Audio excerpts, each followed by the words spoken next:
Dzień dobry. W pierwszym kwartale bieżącego roku, zgodnie z zapowiedziami, skupialiśmy się na poprawie rozgrywki Cyberpunka 2077.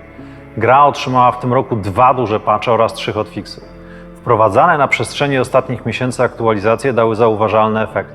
Oczywiście duża część zespołu nadal pracuje nad tym, by gracze mogli czerpać jeszcze większą przyjemność z gry, niezależnie od platformy, na której grają. Ważną kwestią, nad którą pracowaliśmy na początku bieżącego roku, było również ukończenie i przedstawienie aktualizacji strategii na najbliższe lata.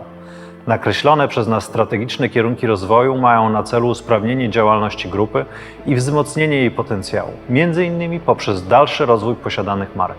Chcemy, by wpisały się one na stałe do świadomości graczy, co udało nam się uczynić z grami z Wiedźmińskiego uniwersum.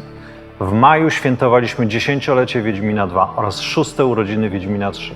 Również w maju ogłosiliśmy, że Wojna Krwi Wiedźmińskiej Opowieści zadebiutuje w czerwcu na urządzeniach z systemem Android. GOG, poza dalszym powiększaniem katalogu dostępnych gier, ogłosił w marcu udostępnienie 4 tytułów wiedźmińskich, w tym wspomnianych przed chwilą Wiedźmina 2 i 3 w usłudze NVIDIA GeForce Now, dzięki jej integracji z aplikacją GOG Galaxy.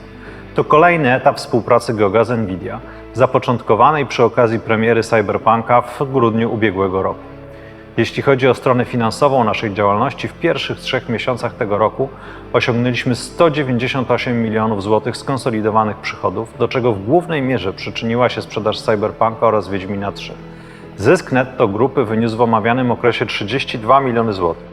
Niższa niż zwykle rentowność netto jest efektem m.in. rozpoczętej amortyzacji Cyberpunka oraz prowadzonych prac nad aktualizacjami do Cyberpunka. Wydatki na nie zaliczane są bezpośrednio w koszty bieżącego okresu, gdyż są związane z zakończonym już projektem i nie podlegają kapitalizacji. Jednocześnie pierwszy kwartał to okres rekordowych w naszej historii dodatnich przepływów gotówkowych. Saldo naszej gotówki, lokat bankowych i inwestycji w obligacje skarbowe wzrosło o ponad 1 miliard złotych do poziomu 1 915 milionów złotych. Taki poziom rezerw finansowych umożliwia nam wypłatę rekordowej dywidendy przy jednoczesnym zapewnieniu niezależności i możliwości dalszego rozwoju. Mówiąc o dywidendzie, przed kilkoma dniami walne zgromadzenie poparło rekomendacje zarządu i zadecydowało o wypłaceniu ponad 0,5 miliarda złotych w formie dywidendy, która wyniesie 5 zł na akcję i zostanie wypłacona w czerwcu. Tymczasem kontynuujemy intensywne prace nad zapowiedzianymi na drugą połowę roku premierami.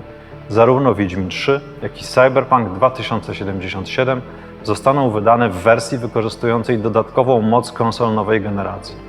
Wcześniej swoją premierę planuje należące do grupy studio Spoko. Lokalizacyjna gra mobilna The Witcher Monster Slayer trafi do graczy już w lecie. To wszystko z mojej strony. Zapraszam do śledzenia naszej aktywności związanej z relacjami inwestorskimi w mediach społecznościowych oraz na stronie cdprojekt.com. Dziękuję za uwagę i do zobaczenia wkrótce.